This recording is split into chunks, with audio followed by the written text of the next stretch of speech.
Ustaz, mohon nasihatnya untuk seorang suami jika marah terhadap istri sering menghardik, bahkan sampai mengatakan binatang dan kata-kata yang kotor, padahal beliau sudah mengenal sunnah. Masya Allah. Jangan suka memindahkan kebun binatang ke rumah. Iya. Memang ini tidak terjadi pada suami saja, tapi juga kadang terjadi kepada istri juga. Nasihat saya kepada kita semua, itu sabda Rasulullah sallallahu alaihi wasallam, khairukum li ahli. Sebaik-baiknya kamu adalah orang yang paling baik terhadap keluarganya. Ini adalah ukuran kebaikan buat seseorang. Paling baik kepada keluarganya, dialah yang terbaik. Dia yang terbaik. Begitu pemahaman sebaliknya, makin jelek dia adalah orang yang paling jelek terhadap keluarganya.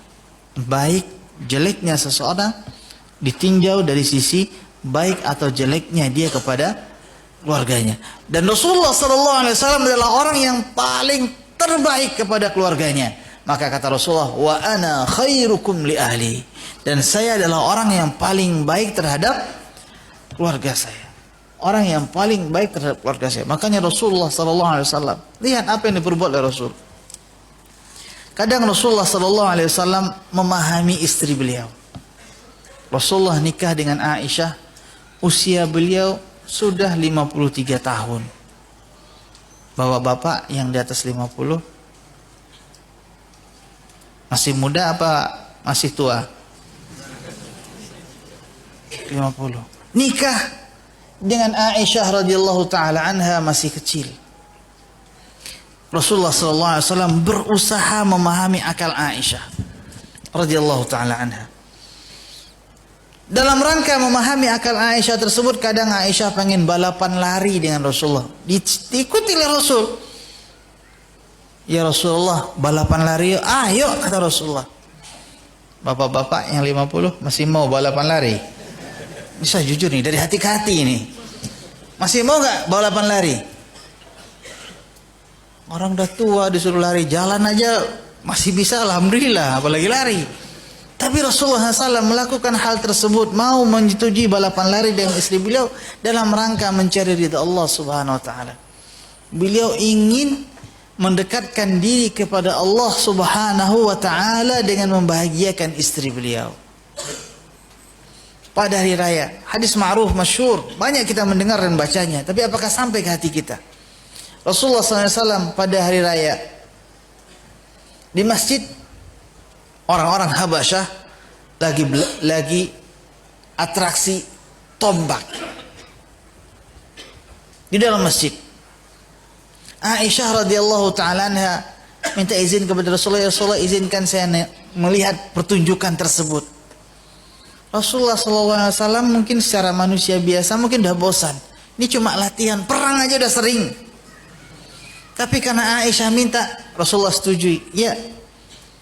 Akhirnya Rasulullah berdiri, Aisyah ngintip dari belakang punggung beliau. Rasulullah SAW terpaksa harus berdiri menjadi hijab buat istri beliau dalam rangka membuat Allah ridha kepada beliau. Tegak Rasulullah SAW. Sudah cukup lama, kata Rasulullah kepada Aisyah, ya Aisyah cukup. Kata Aisyah, belum ya Rasulullah. Nonton lagi. Rasulullah yang penyabar tersebut sampai bertanya, udah Aisyah, belum. Rasulullah yang penyabar. Kalau kita yang nggak penyabar nih, mungkin lain lagi. Baru 2 menit, dah belum. Berarti Rasulullah sudah menunggu cukup lama. Sudah ya Aisyah, belum ya Rasulullah. Apa kata Aisyah? Bukan maksud hati saya ingin melihat pertunjukan tersebut sebenarnya, tapi agar orang tahu bagaimana saya dicintai oleh Rasulullah SAW. Bagaimana posisi saya dalam hati Rasulullah SAW. Jadi kecintaan Rasulullah, kecintaan suami terhadap istrinya menjadi kebanggaan istri tersebut. Bangga sang istri punya suami yang sayang kepadanya. Apakah kita tipe suami seperti itu? Suami yang kasih sayangnya menjadikan kebanggaan buat istri. Masya Allah. Ini dilakukan oleh Rasulullah sallallahu alaihi wasallam. Dan Rasulullah sallallahu alaihi wasallam tatkala beliau masuk ke rumah beliau, apa yang pertama beliau lakukan? Beliau masuk ke dalam rumah, pertama beliau lakukan adalah menggosok gigi beliau. Kata para ulama, jangan cuma lihat permasalahan gosok giginya, tidak, tapi kata para ulama, Rasulullah sallallahu alaihi wasallam tidak mau menyakiti istri beliau walaupun cuma dengan bau mulut, apalagi tajamnya mulut. Allahu Akbar. Jadi Rasulullah nggak mau menyakiti istri Rasulullah cuma dengan bau saja, nggak mau. Suami tidak. Begitu ke rumah lengkap baunya. Kadang bau beruang, kadang bau belacan, kadang bau. Tapi begitu keluar rumah lengkap parfumnya. Terbalik, Rasulullah tidak. Sallallahu wasallam alaihi. Ini adalah akhlak Rasulullah sallallahu alaihi wasallam. Akhlak Rasulullah sallallahu alaihi wasallam. Ketika Rasulullah sallallahu alaihi wasallam salat malam, ikhwati fillah, Rasulullah salat malam. Istri beliau lagi tidur. Rasulullah enggak bangunkan. Beliau salat, istri beliau lagi tidur. Tempat sempit. Beliau enggak bangunkan di awal, Aisyah, geser dikit saya mau salat nih, tidur terus. Enggak. Beliau salat dan beliau baca surah Al-Baqarah, surat Ali Imran di saat berdiri. Tatkala mau sujud baru beliau membangunkan Aisyah radhiyallahu taala anha. Tatkala mau sujud baru dibangunin. Lihat bagaimana Rasulullah sallallahu alaihi wasallam amat pengasih dengan istri-istri beliau sampai menjadi kebanggaan beliau,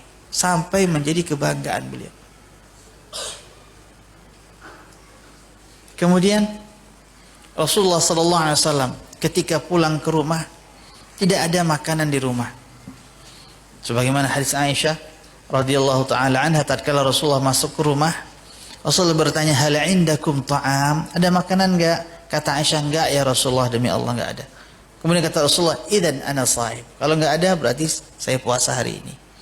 Itu cuma yang keluar dari mulut Nabi tatkala pulang ke rumah enggak ada makanan. Bapak-bapak pulang ke rumah enggak ada makanan gimana? Marah. Uang gaji udah saya serahkan 100%. Malah saya mau berangkat kantor, malah saya yang minta uang ke istri. Kan gitu biasanya. Terbalik kan di dunia kita. Mau pergi kerja, minta uang mie buat beli bensin. Terbalik ini. Kasih sama istrinya, nih pas-pasan buat beli bensin. Lapar di jalan, tahan demi istri. Bisa beli baju bagus, beli bedak dan segala macamnya. Sampai di rumah nggak ada makanan. Apa yang akan terjadi? Masya Allah, marah suami tersebut. Tapi Rasulullah tidak, beliau tidak lebih daripada mengatakan, "Idzan ana shaim." Kalau nggak ada, saya puasa. Udah, diam Rasulullah, tenang. Dingin suasana hati Rasulullah SAW. Begini Rasulullah. Dan ingat Rasulullah SAW, sebagaimana mendekatkan diri kepada Allah dengan ruku' dan sujud, beliau juga mendekatkan diri kepada Allah dengan membahagiakan istri beliau. Terakhir dan dengannya kita tutup kajian kita. Itu sesuatu yang diriwayatkan oleh Al-Imam An-Naisaburi, salah seorang ulama. Beliau ditanya, "Ya Imam, apa amalan yang paling engkau harapkan balasannya di sisi Allah? Amalan apa yang engkau harapkan pahalanya di sisi Allah Subhanahu wa taala dari sekian banyak amalan?" Apa jawaban sang imam tersebut? "Ya, sungguhnya saya pernah menikah dengan seorang wanita. Jelek, arja, hitam, musyawwah, aura, dan matanya buta satu. Saya menikah dengan wanita tersebut selama 20 tahun dan tidaklah ada amalan yang paling saya harapkan ganjarannya daripada Allah Subhanahu wa taala melebihi daripada keinginan saya mengharapkan wajah Allah dengan saya berbakti kepada istri saya yang kondisinya seperti itu." Dapat istri matanya sakit sebelah, pincang, jelek, dan beliau berkhidmat kepada sang istri tersebut selama 20 tahun, dan beliau berharap itulah amalan terbesar yang beliau mengharapkan ganjarannya di sisi Allah Subhanahu wa taala. Terakhir, kajian yang paling terakhir saya dengar dari Syekh Muhammad bin Shalih Al-Utsaimin rahimahullah sebelum beliau wafat. Apa kata Syekh Utsaimin rahimahullah? Saya kenal dengan para wanita. Allahu Akbar. Kalau seandainya wanita tersebut ada di negeri kita, ada di tengah kita. Apa kata beliau? Saya kenal dengan seorang wanita yang berkata kepada saya, Syekh, saya bercita-cita mendapatkan seorang suami yang lumpuh. Apa cita-citanya? Punya suami yang lumpuh. Saya berharap kepada Allah, saya mendekatkan diri kepada Allah untuk saya bisa berkhidmat dengan suami yang seperti itu keadaannya. Allahu Akbar. Seorang gadis bercita-cita ingin mendapatkan suami yang lumpuh agar pintu berbakti terbuka besar baginya. Adakah wanita tersebut di tengah kita? Allahumma amin. Lihat ikhwati fillah azzakumullah, bagaimana iman Allah letakkan di dalam hati seorang hamba apabila dia telah berbuat. Kadang para wanita dapat suami sehat kondisinya, cukup ekonominya, tapi syukur masih juga kurang dia lakukan. Subhanallah, benarlah kata Rasulullah SAW, sungguh perumpamaan wanita yang akan masuk ke dalam sorga seperti perumpamaan langkahnya burung gagak yang merah di tengah burung gagak yang hitam. Alangkah jarang ditemukan. Semoga Allah Subhanahu wa taala menyelamatkan keluarga-keluarga kita semuanya daripada api neraka. Innahu waliyyu dzalika wal qadir.